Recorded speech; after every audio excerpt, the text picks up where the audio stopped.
함께 보실 말씀 출애굽기 3장 14절 말씀입니다. 제목은 최고의 실제는 무엇인가 라는 제목으로 하나님의 말씀을 함께 나누고자 합니다. 저희가 이제 기독교 세계관이라는 주제로 설교를 계속 나누고 있는데 저희가 2주 설교를 했고 이제 세 번째 설교가 됩니다. 그래서 여러분이 이제 생각이 날지 모르겠어요. 그런데 이제 기독교 세계관을 어떻게 제가 비유했냐, 색 안경과 같다. 그래서 우리가 어떤 색을 가지고 세상을 바라보느냐에 따라서 이 세상이 다르게 보이는 거죠. 그렇죠? 이 세상이 다르게 보이고 다르게 보인다는 것은 다른 해석이 있다는 거예요. 어떤 사람은 노란색을 끼면 노란색으로 해석되고, 그리고 어떤 사람은 파란색을 끼고 파란색으로 이 세상을 해석하는 것입니다. 그랬을 때 어떤 현상이 나타납니까? 다른 반응이 나타나는 거예요. 그 해석하는 거에 따라 다른 반응이 나타나게 되는 것입니다. 그래서 길을 가는 사람이 있다라고 한다면 어떤 표지판을 봤을 때 그 사람이 그 표지판을 보고 어떻게 해석하느냐가 그가 어떤 길을 가느냐를 정한다는 거예요. 그래서 제가 길로서 이렇게 비유로서 이제 설명을 했었죠. 그리고 이제 지난주 말씀에서는 인류 전체의 사상사를 살펴보면서 인류가 어떻게 하나님을 떠나 우상의 길로 갔는지를 살펴봤습니다. 그래서 원래는 성경적인 유신론이죠. 하나님만이 참 하나님이라는 그렇죠, 유일신론을 가지고 있었는데 죄로 말미암아 신에 대한 개념이 변질된 거예요. 그래서 변질된 유신론이 되면서 한 분 하나님만을 신으로 여기지 않고 많은 신들을, 그렇죠, 다양한 신들이, 사람이 만든 신들이 등장하며 다신론이 됐죠. 근데 그런 다신론을 보면서 사람은 실망했고, 그것으로 인해서, 그렇죠, 사람의 이성과 그러한 자아 속에서 만들어진 관념론으로서 이제 그 세계관이 넘어가게 됐다라고 말씀드렸어요. 그래서 그런 영향이 있었고, 결국에는 그 중간에 또 이제 유신론, 변질된 유신론으로 넘어갔다가 또 다시 이제 유물론으로 넘어가게 되는 여러 흐름이 있었습니다.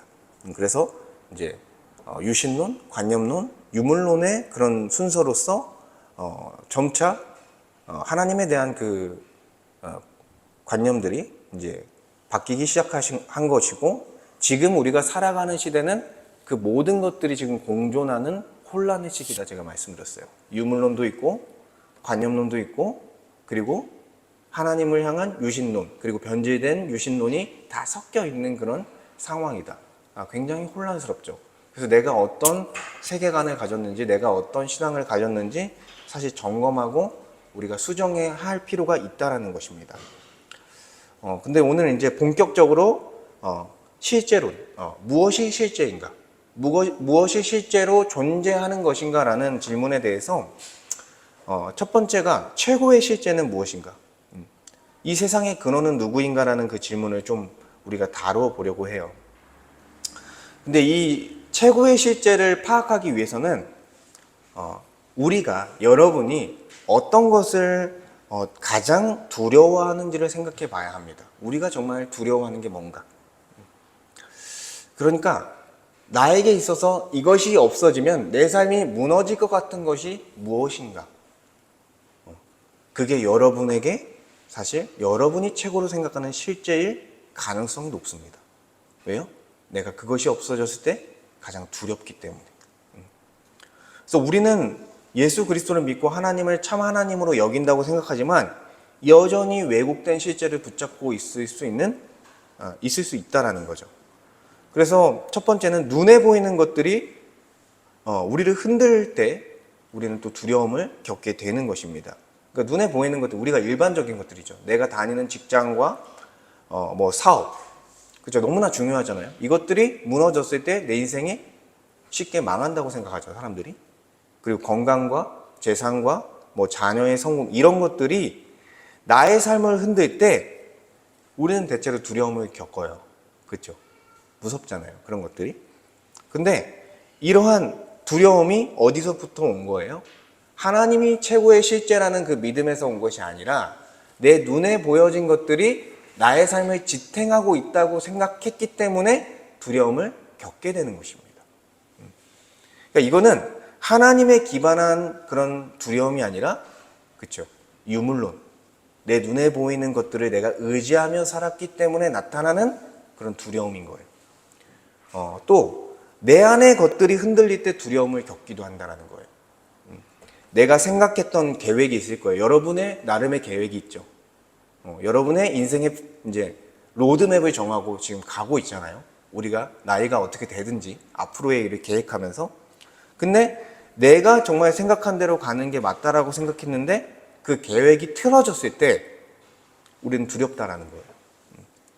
그리고 내가 경험하면서 느꼈던 그 감정들이 있는데 그것들이 옳은 감정이라고 생각했는데 주변 사람들이 그것을 인정해 주지 않을 때 우리는 혼란을 겪기도 한다는 거예요.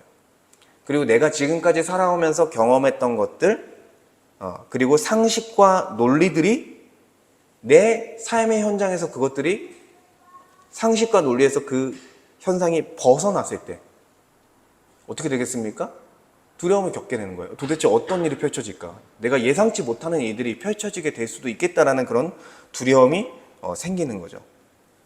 그러니까 이거는 뭐예요? 내 감정, 내 자아, 내 경험과 내 이성의 그 부분이 무너졌을 때 오는 두려움들인 거예요. 이것도 뭐예요? 기준이 뭐예요? 하나님께 있는 게 아니라 나에게 있잖아요. 나의 생각, 나의 내면 속에서 그 기준을 잡고 있었던 거예요. 그런데 이것도 하나님께 기반하지 않고 바로 자신이 가진 관념론의 기반을 두었기 때문에 나타나는 그런 두려움이다라고 할 수 있는 것입니다. 그리고 세 번째는 내 신앙 안에 있어서도 여러 가지 두려움이 나타난다는 거예요. 열심히 예배를 드리고 기도를 하고 헌금을 하고 봉사를 했는데, 내가 하나님 앞에 그렇게 열심을 했는데 원하는 일이 이루어지지 않았을 때 느끼는 두려움이 있습니다. 이것은 기복신앙을 갖고 있기 때문에 나타나는 두려움이에요. 내가 원하는 것이 이루어지지 않을 수도 있어요. 하나님 보시기에 그게 좋을 수도 있다는 거예요. 근데 목적이 뭐예요? 내가 신앙생활하는 목적이 내가 원하는 것을 얻기 위해서 신앙생활을 한다면 그게 바로 기복적인 신앙생활이 되는 것입니다. 그리고 어떤 사람은 내가 하나님 앞에 순종하지 못했을 때, 실수했을 때 벌벌 떠는 거예요. 내가 하나님 앞에 벌 받을까 봐 두려워하는 그런 모습들이 있어요. 물론 두렵죠. 우리가 두려운데 이거는 어떤 두려움이에요? 내 믿음이 아니라 내 행위를 통해서 하나님 앞에 나아가려 했던 그 율법주의 때문에 나타나는 그런 현상이라는 거예요. 그리고 교회는 오래 다니고 오랜 신앙생활을 했지만 실제로는 하나님을 잘 모르겠고, 그렇죠? 신앙생활을 하는데 속이 텅 빈 것처럼 그 공허함이 느껴질 때 이거는 인격적인 하나님과의 교제가 없었던 거예요. 그렇죠? 그 오랜 시간 신앙생활을 했음에도 불구하고 인격적인 하나님과의 교제가 없는 그런 모습, 그러니까 형식적인 신앙의 모습으로 인해서 이제 신앙에 대한 회의감과 그런 괴로움들이 생기게 되는 것이죠. 그러니까 제가 말씀드린 건 뭐예요? 지금 하나님 중심적으로 신앙생활을 하는 게 아니라 내가 받을 복, 어떤 나의 기준에서 종교적인 의무들, 그리고 형식주의를 중심으로 생각했을 때 이러한 두려움의 모습들이 나타나게 된다는 거예요. 그런데 우리는요, 마땅히 두려워할 대상을 두려워해야 한다는 것입니다. 우리가 붙들고 있는 왜곡된 실제들을 우리는 그래서 점검해야 돼요. 내가 지금 어떤 걸 붙잡고 있는가?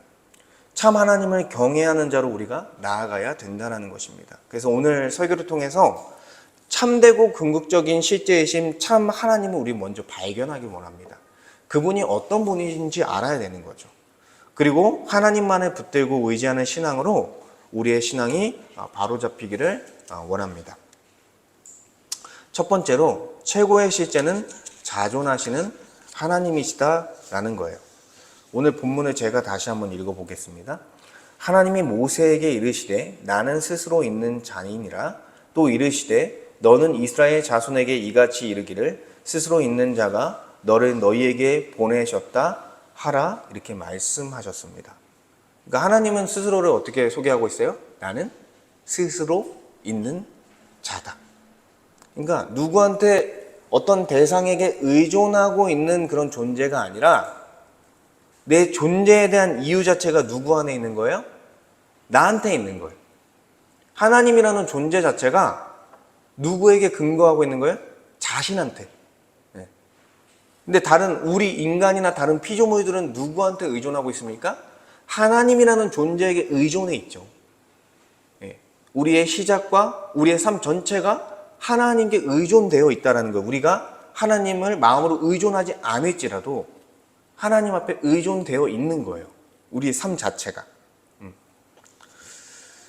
그래서 바울이 그 아테네에 있는 사람들에게 하나님을 어떤 분이냐고 이렇게 소개하냐면 우주와 그 가운데 있는 만물을 지으신 하나님께서는 무엇이 부족한 것처럼 사람의 손으로 섬김을 받으시는 것이 아니니 이는 만민에게 생명과 호흡과 만물이 친히 주시는 이심이라 이렇게 선포했습니다. 가짜신은요, 사람이 만든 가짜신은요, 그 존재가 유지되려면 어떻게 해야 돼요? 사람들이 그 가짜신을 예배하고 숭배해야 됩니다. 그래야 그 가짜신의 존재가 지속되는 거예요. 근데 그 예배와 섬김의 모습이 없어지면 그 가짜신은 원래 허상이었지만 사라지게 되는 거죠. 근데 하나님이라는 존재는 우리가 하나님을 예배하고 하나님을 섬기지 아니하더라도 그분 자체는 스스로 존재하시는 분이라는 거예요. 우리의 예배를 받지 않으셔도 그분은 하나님이시고 그분은 참 신이다라는 것을 이 성경은 선포하고 있는 것입니다. 그래서 이 자존하시는 하나님의 그 속성은요, 하나님이 고유하게 갖고 있는 그런 모습들을 드러냅니다. 먼저는 하나님은 어떤 분이시냐면 불변합니다. 여러분, 인간은 어떻습니까? 여러분도 어린 아이부터 노인이 되기까지, 그렇죠? 우리는 많은 것들이 변합니다. 네. 어렸을 때의 마음과 젊었을 때의 마음과 나이가 들었을 때의 마음이 다 달라요. 그리고 겉모습도 다 다릅니다. 근데 하나님은 어떠시대요? 동일하시죠. 불변하시죠. 이 세상은 변하고 인간도 이렇게 변하는데 하나님은 동일하세요. 그리고 하나님은 영원하십니다. 우리는 어떤 시간 속에 살아요? 직선적인 시간 속에 살고 있습니다. 과거가 있고 현재가 있고 미래가 있어요. 지금도 방금 과거가 지나간 거예요. 그러니까 우리는 직선적인 시간 속에 사는데 하나님은 직선적인 시간을 초월해서 사는 분이세요. 그러니까 영원이라는 그런 시간 속에 사는 거죠. 과거와 현재와 미래를 다 보고 계신 거예요. 그러면서도 과거와 현재와 미래 가운데 개입하시면서 영원성을 갖고 있는 그런 분이라는 거예요. 그러니까 근데 우리는 어때요? 제한된 시간 속에 갇혀 살아요. 그렇죠? 사람이 뭐 오래 살면 어떻게 될까요? 요즘에는 지금도 120살까지는 살기가 어렵죠. 많이 살면 100세잖아요. 그러니까 100세라는 시간 속에 갇혀 있어요, 우리는. 아주 큰 한계가 있다는 거예요. 근데 하나님은 그런 한계를 뛰어넘어 우리의 과거, 현재, 미래, 이 인간 역사의 모든 순간들을 다 알고 계시는 그런 분이시죠. 그리고 하나님은 완전하신 분이에요. 이 세상에 어떤 것들, 우리도 부족함이 있습니다. 어떤 결핍이 있습니다. 그렇죠. 모든 피조물들도 마찬가지입니다. 동물들도 마찬가지고 식물들도 마찬가지예요. 우리는 조화를 이루고 서로 의존하면서 서로 조화를 이루면서 살아가야 살아갈 수 있는 존재입니다. 근데 하나님은 그냥 그분 자체가 완전하세요. 결함이 없으세요. 하나님이시기 때문에. 그렇기 때문에 하나님은 모든 것을 아시고 그리고 모든 능력을 가지고 계신 분이라는 것입니다. 그러니까 전지전능하신 분이 바로 하나님이라는 거예요. 이 세상에 지식과 과학이 굉장히 많이 발전된 것처럼 보여집니다. 21세기를 살아가는데 여러분 그런데요. 아무리 지식과 과학이 발전해도요. 이 세상의 모든 것을 알 수는 없습니다. 인간이 발견하지 못한 세계가 훨씬 많습니다. 그런데 하나님은 이 모든 것을 이미 알고 계시다라는 거예요. 그분이 만드셨기 때문에, 그분이 다스리고 있기 때문에, 그리고 이 세상에 어떤 강력한 집단이나 어떤 한 사람이 강력한 힘을 가진 것처럼 보이지만 그 사람도 그 집단도 어디 손에 있다라는 거예요? 하나님의 손에 있다라는 것입니다. 하나님의 손에 있을 뿐이에요, 그냥. 세상적으로는 굉장히 강력해 보이고 힘이 있어 보이지만 그저 인간일 뿐이고 그저 한 집단에 불과하다라는 거예요. 그러니까 이 하나님 앞에 섰을 때 우리는 겸손해질 수밖에 없는 거죠. 하나님이 이런 분이시구나. 그리고 하나님은 몸을 갖고 있지 않습니다. 영이십니다. 그래서 모든 곳에 계십니다. 어떤 물리적으로 있는 게 아니에요. 모든 곳에 있으시다는 건 모든 것을 보고 계시고 모든 역사 속에 함께하고 계시다는 거죠. 그래서 이것을 우리 삶 가운데 개입하고 있다는 것으로 이제 볼 수 있는 것입니다. 그래서 하나님은, 자존하신 하나님은 그분만의 갖고 있는 속성인 거예요. 불변하시고 영원하시고 완전하시고 전지전능하시고 모든 곳에 계실 수 있는 그런 신적인 속성을 가지고 있다라는 거예요. 그런데 우리가 왜곡된 관점으로 바라봤던 그 가짜 실제는 어떻습니까? 우리 눈에 보이는 물질들, 그리고 이 물질 세계 스스로 존재할 수 있습니까? 스스로 존재할 수 없죠. 네. 결코 하나님의 창조가 아니었다면 존재할 수 없는 거예요. 이 세상 자체가, 인간 자체가. 그렇죠? 그리고 우리의 영혼과 내면도, 그리고 생각과 감정과 그 정신도요, 스스로 존재할 수 있습니까? 하나님께서 인간을 만드시면서 어떻게 만들어요? 육체에 생기를 불어 넣으시면서 우리가 영혼을 갖게 됐죠. 생명이 됐다, 그렇게 표현하죠. 그러니까 하나님께서 우리에게 그 생기를 불어 넣으시지 않았다면 우리는 영혼을 갖지 못한다는 거예요. 그러니까 스스로 존재하지 못한다는 것입니다. 그리고 사람들이 타락해서 만들어낸 가짜신들도 사람들의 그 숭배와 섬김이 없다면 그냥 없어질, 허상에 불과한 것들이라는 말입니다. 그래서 물질 세계, 우리의 생각과 관념들, 그리고 우리가 만든 그런 우상신들은 결코 스스로 존재할 수 없는 그런 대상이라는 거예요. 자존하지도 않고 불변하지도 않고 영원하지도 않고 완전하지도 않고 전지전능하지도 않고 모든 곳에 있을 수도 없는 것이 바로 제가 말한 것들입니다. 그러니까 우리는 정말로 궁극적인 이 세상에서의 최고의 실제를 붙잡아야 된다는 거예요. 그래서 우리에게 중요한 것은요, 이 궁극적인 실제이신 하나님을 이제 붙드는 건데, 우리의 두려움이 옮겨져야 됩니다. 여러분, 우리가 의지하는 것에 대한 두려움을 갖고 있죠. 왜냐하면 그게 내 삶을 지탱하고 있다고 생각하기 때문에. 근데 하나님에 대한 두려움은요, 일반적인 두려움을 넘어섭니다. 신에 대한 경이로움이에요. 여러분, 정말 경치가 좋은 곳에 가면 탄성이 나오죠. 와, 이렇게 어떻게 이런 아름다운 경관이 있을까? 그때 신에 대한 생각을 좀 하기도 하는 거예요. 그래서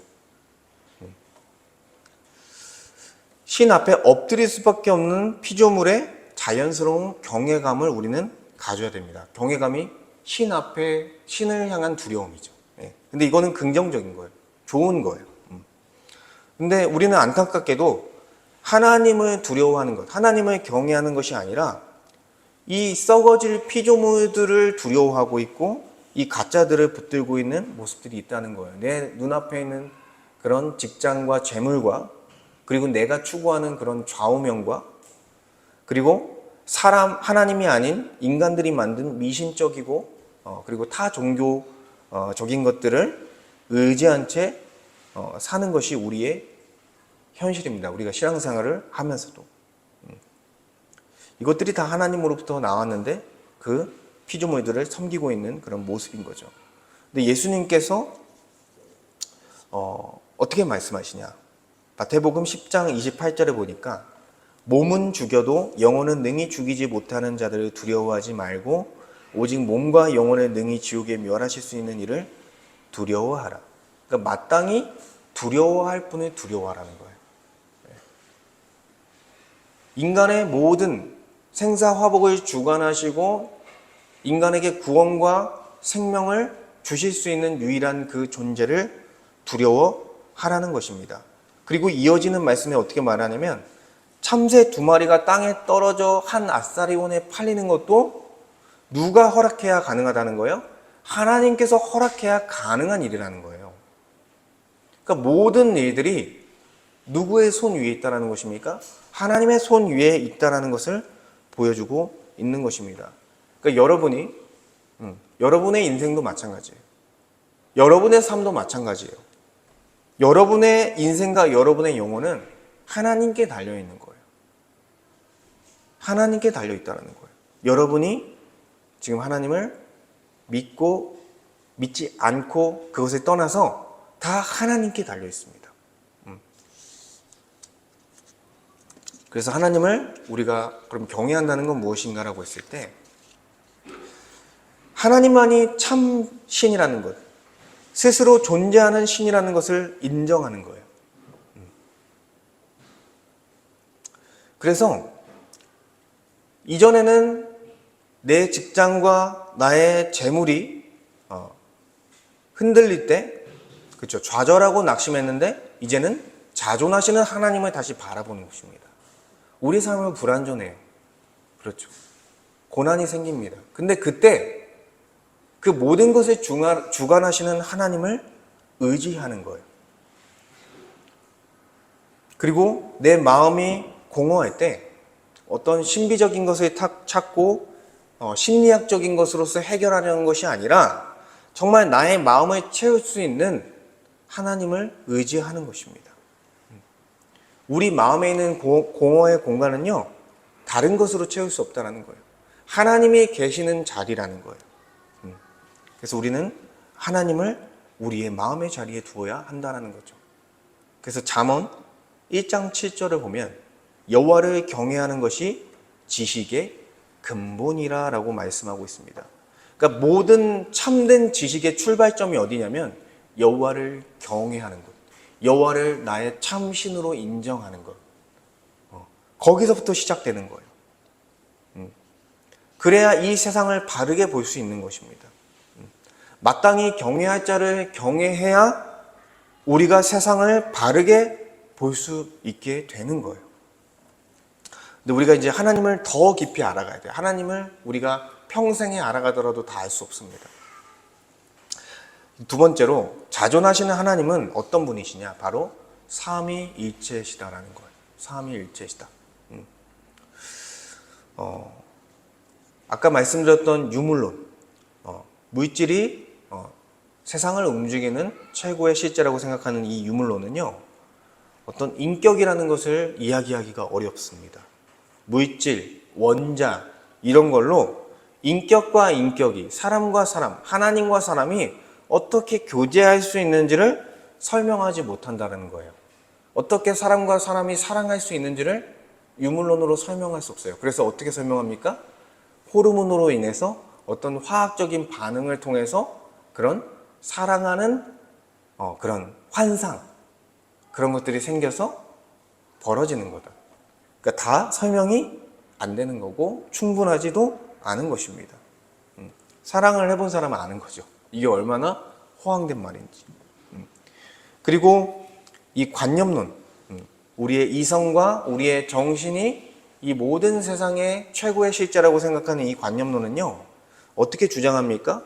이 세상을 돌아가게 하는 원리가 있다. 로고스, 부동의 동자와 같은 원리가 있다. 근데 원리이기 때문에 어때요?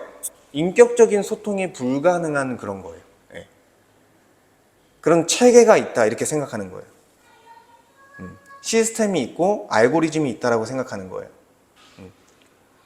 그러다 보니 인격적인 그런 부분을 설명이 안 되는 거죠. 이 관념론도. 그리고 인간의 자아 안에서 그런 부분을 해결하려고 해도 인간 안에 갇혀있는 그런 모습 안에서 결코 나의 불안정을 해결할 수 없다라는 것입니다. 그러니까 인격적인 관계에 대해서, 우리가 살아가는 그 인격적인 관계에 대해서 결코 설명할 수 없다라는 거예요.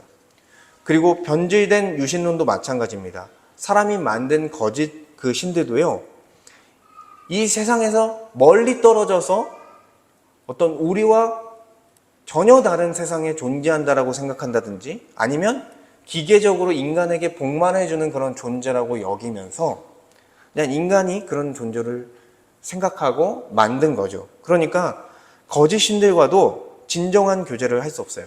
그래서 뭐 불교나 뭐 힌두교나 여러 가지 종교 의식을 하잖아요. 그렇죠? 종교 의식을 합니다, 실제로. 그리고 뭐 우리나라에서 그런 토속 신학 샤머니즘이 있잖아요. 구슬하고 막 이러잖아요. 그런 것들이 어떤 하나님이 주신 진정한 교제가 아니라는 거예요. 그냥 자기가 만든 신을 달래는 거예요. 네. 교제가 아니라 자기가 만든 신, 그 배후에 있는 사탄을 달래는 것입니다, 사실은.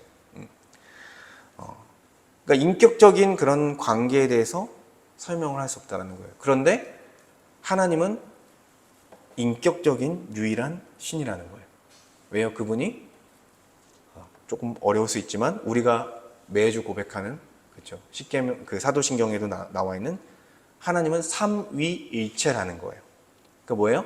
하나님은 한 분이시지만 성자, 성부, 성자, 성령, 이 각 위로, 이 위격으로서 존재하신다는 거죠. 그러니까 성부, 성자, 성령은요, 구속사적으로 각각 다른 역할을 합니다. 그런데 그분이 그 세 위격이 한 분이시다. 여러분, 근데 우리의 머리로 이해할 수 있을까요? 이해할 수 없어요. 그런데 그 삼위일체라는 그 한 분의 존재가요, 이 세상을 설명할 수 있는 거예요. 왜냐면 이 삼위일체라는 그 하나님의 본성이 이 세상과 이 인간에 반영되어 있기 때문에 하나님을 통해서 설명할 수 있는 것입니다. 그러니까 지난주에도 말했지만 일과 다의 문제다. 어떻게 이 복잡한 이 세상을 하나로 설명할 수 있을까에 대한 부분이 실제론의 가장 중요한 질문이다라고 말씀드렸죠. 세상은 다양해요. 우린 다 같은 인간인데 다 달라요. 통일된 부분도 있고 다양성을 갖고 있어요. 그리고 우리가 공통된 지점이 있고 다른 지점이 있다는 거예요. 이거를 어떻게 설명할 거냐? 바로 통일성과 일관성을 갖고 있는 하나님을 통해 설명할 수 있다는 거예요. 하나님은 한 분이시지만 세 위격을 통해서 각자의 역할을 함으로써 통일성과 다양성 모두를 보여주고 있는 것입니다. 그래서 많은 사람들은 하나를 통해서 이 세상을 설명하려고 노력했어요. 플라톤은 이데아를 통해서 설명하려고 했고, 헤겔은 절대 정신으로 설명하려고 했고, 마르크스는 경제를 통해서 이 세상을 설명하려고 했습니다. 그런데 설명이 안 되죠. 하나님만이 이 세상을 설명할 수 있는 거예요. 하나님 안에 이미 하나, 완전한 통일성, 원이 있는 거예요. 원. 하나님은 하나예요. 한 분 하나님이세요. 근데 many, 완전한 다양성을 갖고 있어요. 세 위격을 갖고 있어요. 그리고 그 세 위격이 그 안에 어떤 관계 속에 있습니까? 러브. 세 위격 안에서의 관계가 영원한 사랑의 교제라는 거예요. 그러니까 인격적인 관계가 한 분이신 하나님 안에 이미 들어가 있는 거예요. 우리가 이걸 다 이해할 수 없지만, 근데 인간의 삶을 해석할 수 있는 게 바로 이 삼위 하나님의 모습인 거예요. 그러니까 하나님 안에서 남자와 여자가 사랑할 수 있는 거예요. 하나님 안에서. 그러니까 남자와 여자가 한 몸을 이뤘다고 표현하잖아요. 남자가 여자가 하나를 이뤘다. 근데 둘이잖아요. 둘인데 하나를 이루고 서로의 관계는 어떤 관계예요? 그냥 물리적으로 묶인 관계가 아니라 서로 인격적으로 사랑하는 관계로 하나님이 묶어주셨다는 거예요. 근데 인간 편에서는 어떻게 해요? 하나님과의 수직적인 관계가 있어요. 근데 이게 절대 하나님께 복종하고 순종하지만 그냥 복종만 하는 관계가 아니라 하나님을 아버지로 여기며 하나님과의 인격적인 관계를 맺는 그런 모습이고, 또 수평적으로는 남자와 여자, 사람과 사람이 인격적인 관계를 맺는 모습이 있다라는 거예요. 그리고 더 확장돼서 지금은 교회가 한 몸이다라고 성경은 설명하잖아요. 그래서 우리도 서로 어떻게 대하는 거예요? 하나님을 알게 됐을 때, 삼위일체 하나님을 알고 그분을 묵상할 때 우리는 다른 사람들과 인격적인 관계를 맺게 되는 거예요. 그분 안에서. 그러니까 하나님이 이 세상을 설명할 수 있는 유일한 실제라는 거예요. 그래서 인격적인 교제와 사랑을 설명할 수 있는 유일한 존재는 삼위 하나님이라는 것입니다. 사람이 하나님의 그러한 속성을 닮은 존재가 된 거예요. 하나님의 형상으로 우리가 창조된 거예요. 그래서 사람은 어떤 것들이 있어요? 동물들과 다르게 다른 사람을 사랑하는 아가페 사랑. 사랑도 여러 가지가 있죠. 뭐 에로스 사랑, 필로스 사랑 이런 것들이 있잖아요. 근데 하나님의 특별한 그 사랑, 아가페 사랑, 희생적 사랑이 있어요. 내가 대가를 바라지 않고 사랑할 수 있는 사랑. 누구에게 있습니까? 대부분 부모님께 있죠. 네. 그리고 거룩함. 선과 악에 대한 기준을 가지고, 그리고 그 거룩하게 살고자 하는 그런 마음, 공의, 선함, 신실함, 그러니까 약속을 잘 지키는 거죠.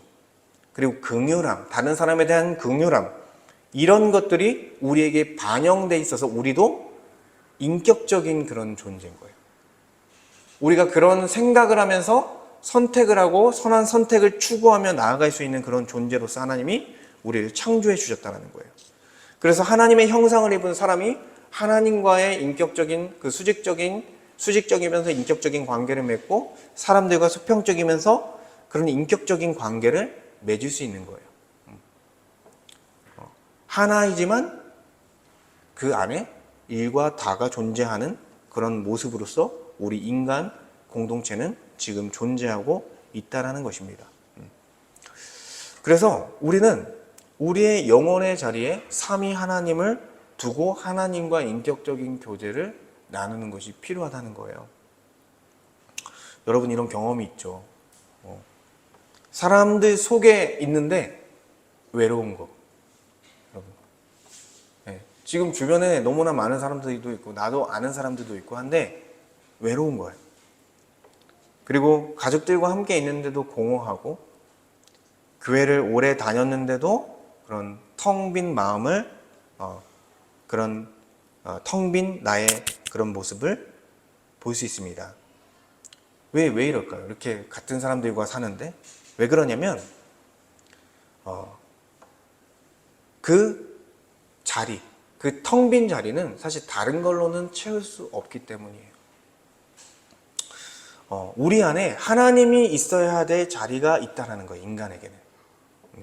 우리가 죄를 지어서 그렇지 죄를 짓기 전에는 하나님께서 그 자리에서 우리 인간들과 긴밀하게 교제하면서 하나님의 다스림 안에서 우리가 살아갔다라는 거예요. 그런데 우리가 그 자리가 비어 있으니까 어떤 걸로 채우려고 합니까? 그 공허함을 어떤 물질적인 걸로 채우려고 하는 거죠.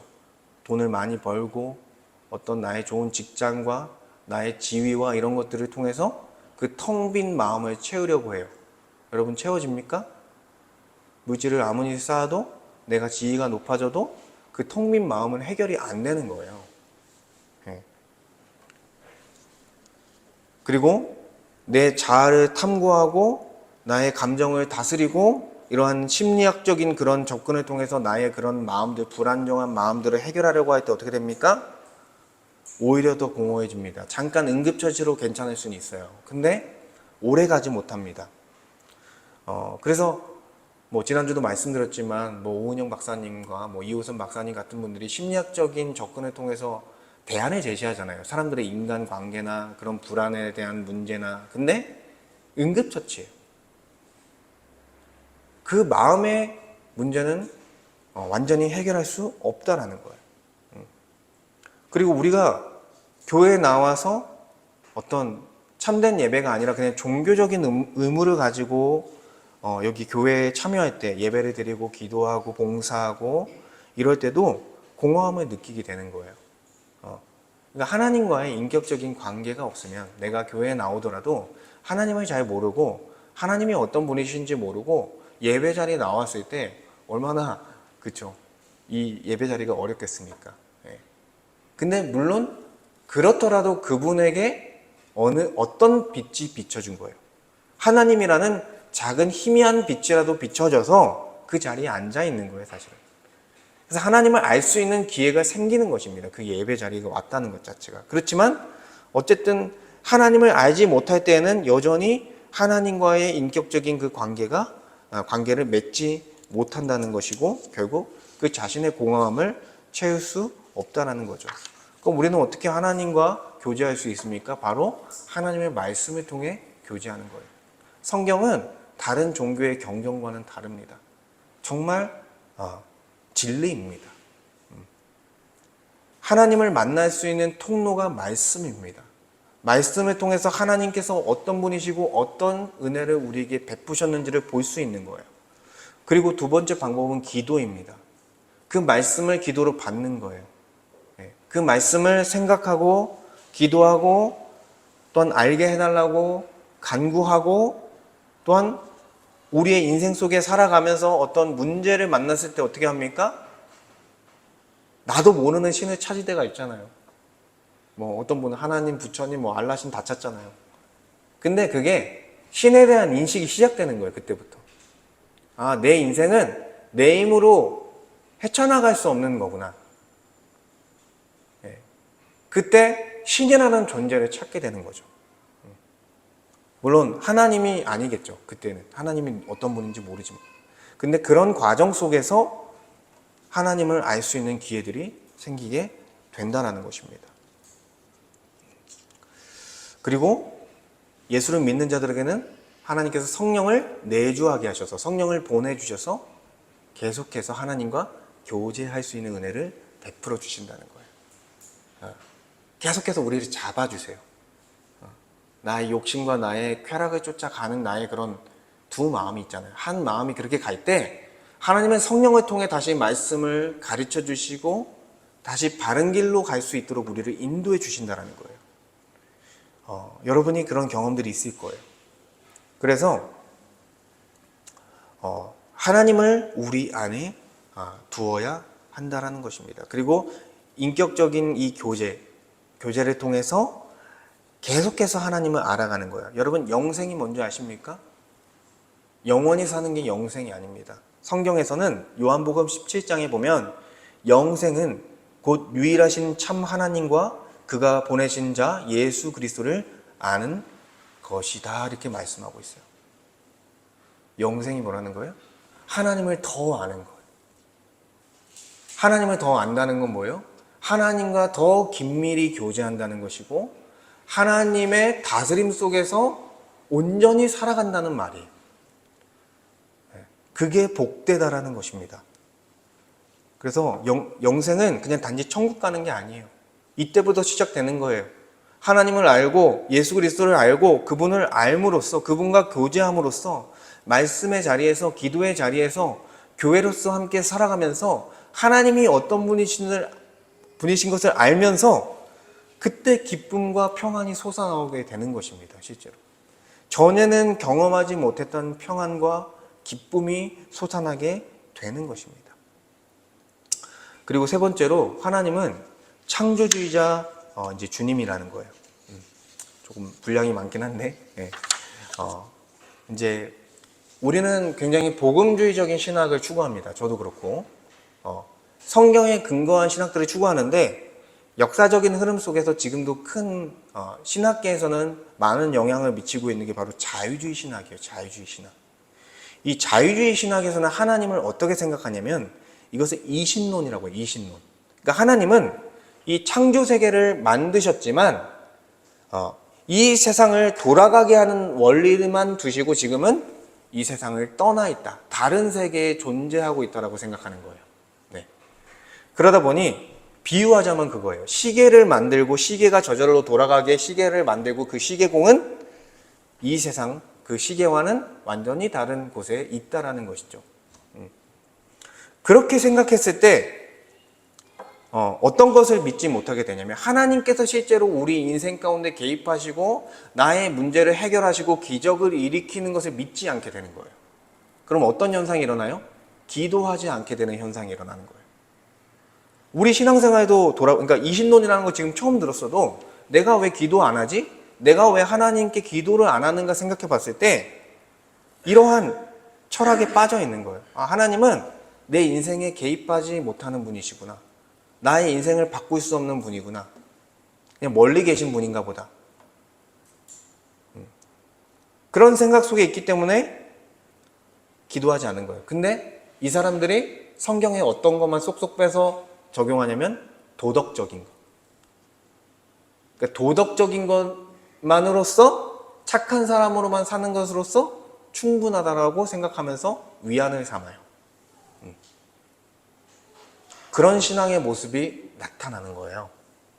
그리고 어떤 힌두교나 도교 같은 경우에는 이제 그 범신론이라고 합니다. 이건 뭐냐면 세상이 하나님이 곧 세상이다. 그리고 세상이 곧 나다. 그러니까 하나님 이퀄 세상, 세상 이퀄 나. 그러니까 하나님과 세상과 나는 하나가 될 수 있다라는 생각이에요. 그러니까 이건 뭐예요? 하나님이 초월해서 있는 것이 아니라 지금 우리 이 땅에만 존재하고 우리 가운데 내재하고 있다라고 생각하는 거예요. 그러다 보니 이거는 뭘 부정하는 거예요? 우리보다 질적으로 더 높은 차원에 있는 초월적인 존재라는 것을 부정하는 거예요.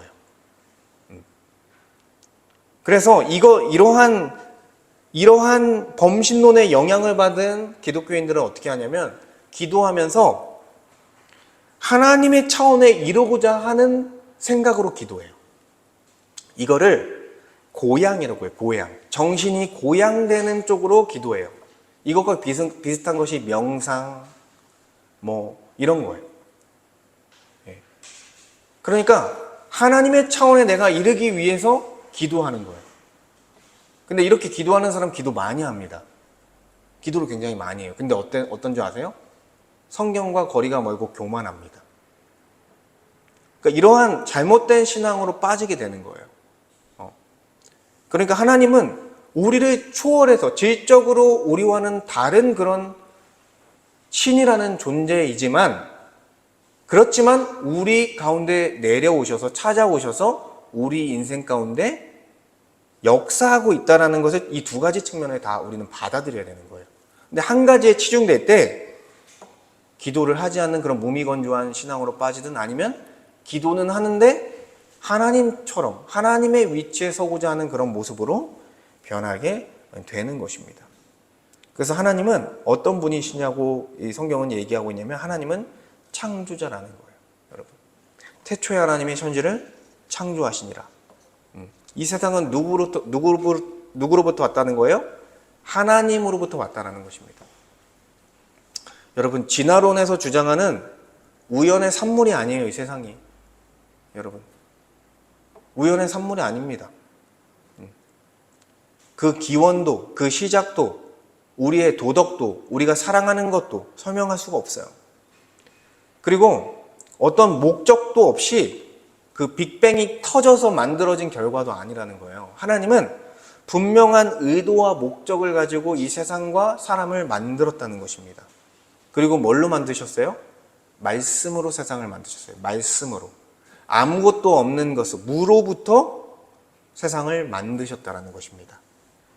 그리고 하나님은 이렇게 세상을 만드셨을 뿐만 아니라 이 세상과는 구별되시는 존재예요.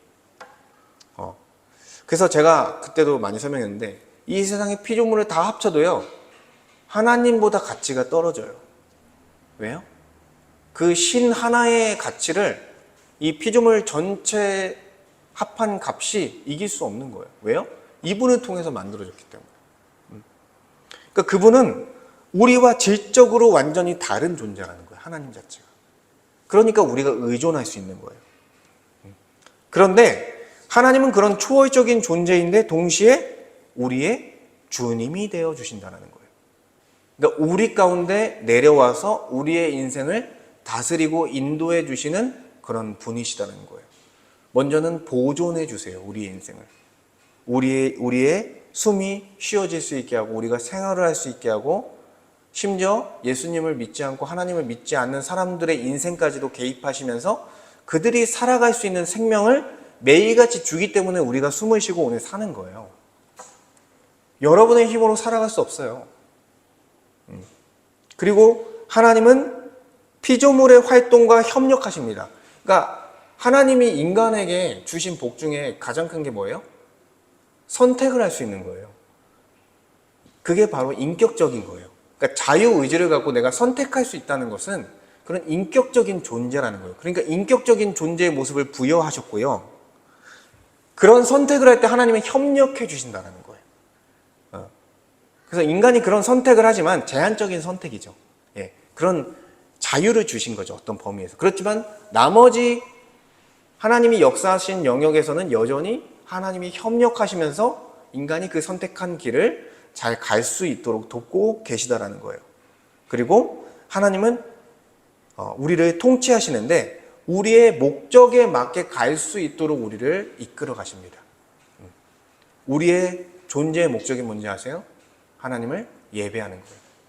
인간의 존재의 목적, 이 세상 피조세계 전체의 첫 번째 존재의 목적은 하나님을 예배하는 것이고 두 번째 목적은 그 안에서 복을 누리며 사는 거예요. 행복하게 사는 거예요. 쉽게 말하면. 그래서 하나님은 이렇게 창조주의자 주님으로서 이 세상과는 비교도 안 될 만큼 그런 초월적인 존재일 뿐만 아니라 그럼에도 불구하고 우리 가운데 내려오셔서 우리 인생 가운데 우리의 인생을 다스리시는 그런 주님이시다라는 거예요.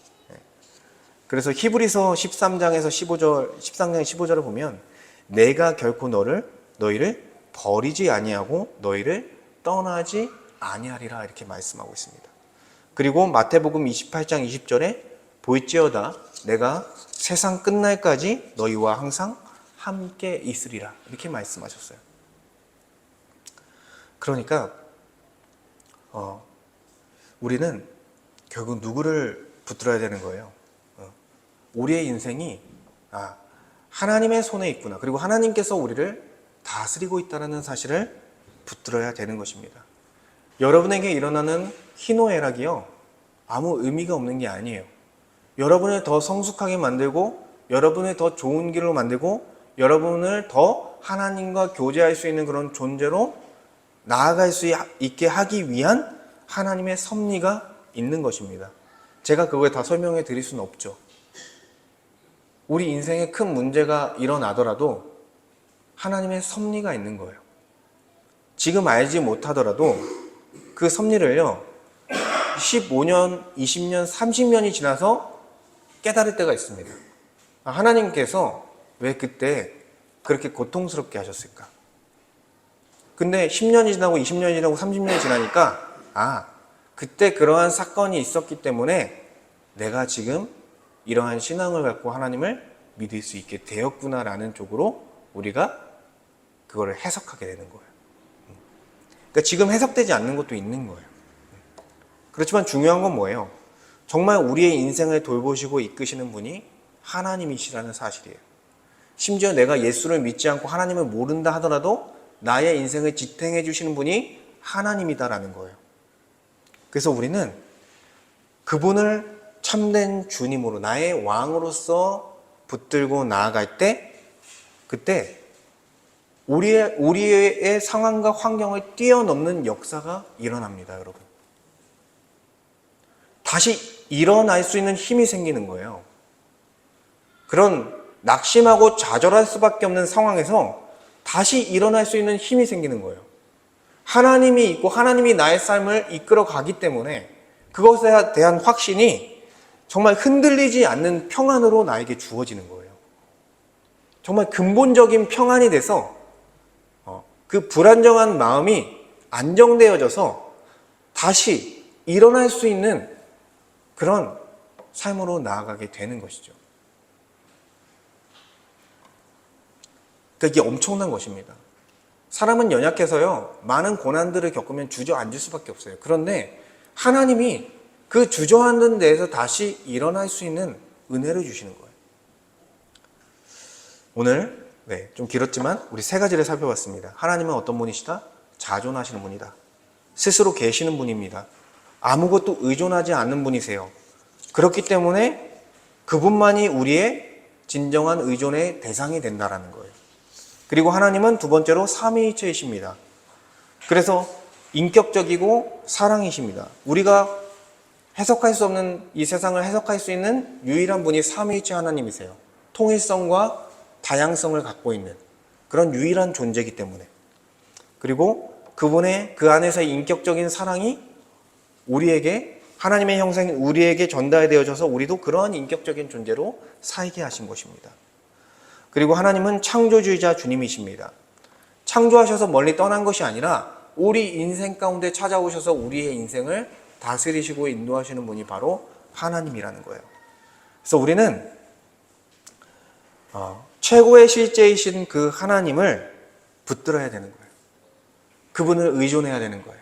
내 눈에 보이는 것, 나의 생각 속에 있던 어떤 철학들, 내가 생각하는 그런 미신들, 그게 아니라 정말 하나님이 내가 마땅히 두려워하며 그분을 의존할 대상이라고 생각하며 그분과 함께 주어진 길을 걸어가는 것입니다, 여러분. 그래서 제가 이제 뒤에 개인적인 점검하라고 여러 가지 써놨어요. 이거를 제가 설명하진 않을 거예요. 너무 길어지니까. 그래서 내 신앙 가운데 이러한 잘못된 것들이 투영돼 있구나. 이런 것들을 걷어내라는 거예요. 여러분들이 보면서 묵상하면서 내 안에 성경이 아니라 진리가 아니라 하나님이 아니라 다른 것들이 같이 혼합되어져서 내 신앙생활을 형성하고 있었구나. 그래서 이런 것들을 걷어내면서 참 하나님만을 섬기는 신앙으로 우리가 나아가야 된다는 거예요. 그래서 이걸 꼭 점검해 보세요, 여러분. 묵상해 보세요. 내가 이런 것들이 있지 아니하나? 점검해 보시면 좋을 것 같습니다. 네, 우리 말씀을 생각하면서 기도하면 좋겠습니다. 스스로 존재하시는 하나님, 우리 삼위일체 하나님, 그리고 이 세상을 창조하시고 우리의 주님이 되어주신 그 하나님을 붙들고 우리에게 주어진 길을 같이 걸어가기를 소망합니다. 함께 기도하도록 하겠습니다. 하나님 감사합니다. 하나님 오늘 말씀을 통해 내가 붙들고 있는 최고의 실제가 하나님이 아니라 다른 것이라는 것을 우리에게 보여주시니 감사합니다. 내 눈앞에 있는 현실과 내가 가진 재산과 내가 가진 물질과 내가 가진 직장이 나의 삶을 지탱하는 것처럼 생각했던 나의 어리석음을 불쌍히 여겨 주시옵소서. 아버지, 내가 붙들고 있던 좌우명과 내가 가지고 있던 그 철학들이 나의 인생을 이끌어간다고 생각했던 그런 교만을 버리게 하여 주시옵소서. 우리의 지식과 우리의 이성과 우리의 자아는 한계가 있습니다.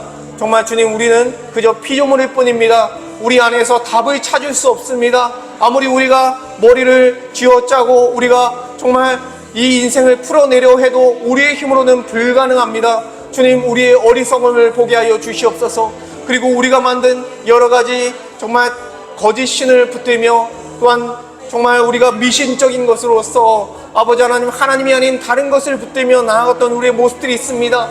아버지 하나님, 우리를 불쌍히 여겨주시옵소서. 그것들 다 허상인 것들을 붙들며 어리석게 나아갔습니다. 아버지 하나님, 참 하나님, 우리의 최고의 실제, 정말 유일하게 존재하셨던 스스로 있는 분, 바로 여호와 하나님만이 우리가 정말 참되게 의존할 수 있는 유일한 대상이라는 사실을 붙들고 나아가게 하여 주시옵소서.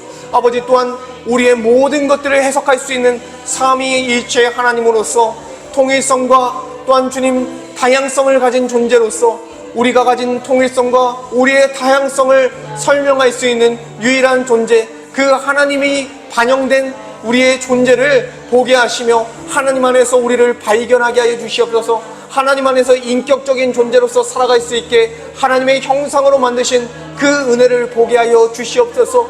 아버지, 또한 우리의 인생 가운데 우리를 창조하셨을 뿐만 아니라 주님께서 이제는 우리의 주님이 되어주셔서 멀리 떠나 계신 것이 아니라 우리와 함께 계시며 어디든 존재하시며 나의 길을, 내가 하나님을 알지 못했을 때부터 나의 인생 가운데 개입하시며 찾아오셔서 말씀하시고 하나님을 볼 수 있는 빛을 비춰주시고 정말 주님께로 나올 수 있는 은혜를 보여주신 줄 믿습니다. 주님, 우리의 힘과 능력으로 여기까지 온 것이 아닙니다. 하나님께서 알려주셨고 하나님을 보게 하셨고 예수 그리스도를 주와 그리스도로 믿게 하는 역사를 일으켜 주셨습니다. 그로 말미암아 이제는 참된 실제이신 하나님만을 나의 주로, 나의 하나님으로, 나의 주님으로 믿고 살아가는 그 인생으로 우리를 계속해서 인도해 주시니 감사합니다. 주님께서 함께 하셔서 하나님 안에 붙드는 신앙으로 나아가게 하여 주시옵소서. 최고의 실제이신 하나님 안에 붙들며 우리의 인생길을 걸어갈 수 있는 은혜를 주시옵소서. 아버지, 우리에게 어려움과 고난이 닥칠지라도 다시 일어날 수 있는